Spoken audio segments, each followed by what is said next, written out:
Hey guys, today we are going to talk about Chapter 11, Section 3, which discusses chromosomes and human heredity. Today, if you haven't already, make sure you read Chapter 11, Section 3, so you kind of have an idea of what we're going to talk about. There's a statement here for you. It says chromosomes can be studied using karyotypes. We're going to talk about what karyotypes are, but you guys already know what chromosomes are, and I want you to take a second and think about why would we want to study chromosomes. So push pause for 1 minute and think to yourself the question, why do we study chromosomes? See what you can come up with.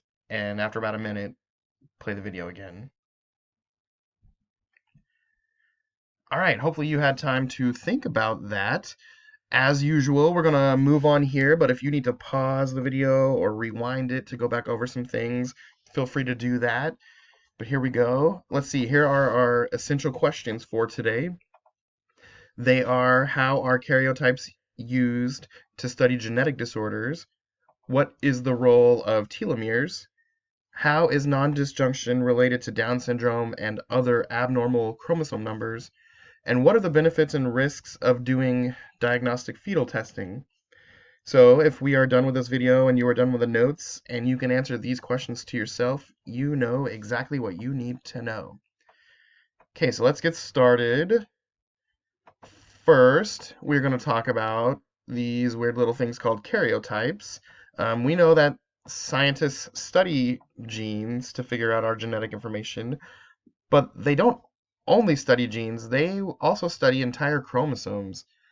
Images of chromosomes that get stained during metaphase can allow scientists to study the sister chromatids and also the homologous chromosomes. Remember, homologous means similar or the same, so they're studying similar chromosomes. Well, a karyotype is a micrograph in which the pairs of homologous chromosomes are arranged in decreasing size. And you can see this picture here where they took all these different chromosomes and they lined them up based on their size, and they matched together the ones that are extremely similar. So you can see how those are lined up here in this picture, and you can push pause if you need to see them for a few more seconds. Let's go ahead and move on. Okay, telomeres, these are the protective caps on the end of chromosomes. They consist of DNA and proteins, and they serve as a protective function for the structure of the chromosome. So you can see here you got your chromosome with your sister chromatids. The ends, it's like a little cap on the ends of the chromatids. They're marked in red in this picture here. Those are telomeres, and that's where you would find them.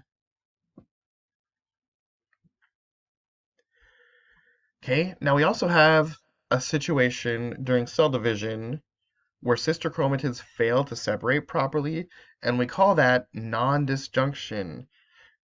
Nondisjunction can lead to a lot of disorders that we'll talk about in just a second, but if you look at this picture on the left, we can see metaphase, where all the chromosomes are lined up and the chromatids are supposed to be pulled apart. Well, you can see at the top here on the picture on the middle, on the top, this is proper disjunction. Like, they pulled apart exactly the way they are supposed to. But on the bottom, those sister chromatids did not separate, and they all went to one side and none went to the other side. Well, that's non-disjunction. They did not separate properly, and we're about to get into why that is a bad thing. Okay, you've probably heard of Down syndrome. Down syndrome is when you have an extra chromosome 21. People with Down syndrome have characteristics that include distinctive facial features, short stature, heart defects. There could be mental disabilities attached, but not always.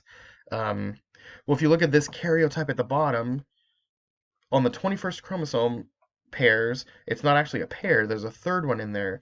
It's because non-disjunction happened, and when those chromatids were supposed to separate, they did not separate, which caused the new cells to have an additional chromosome instead of just the pair.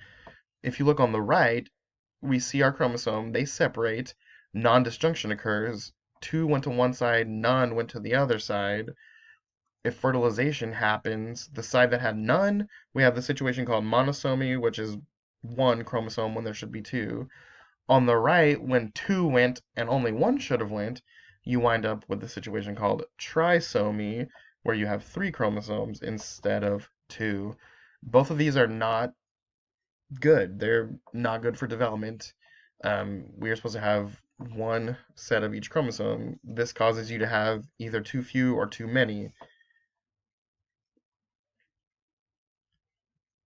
And another thing that parents can do when the mother is pregnant is what's called fetal testing.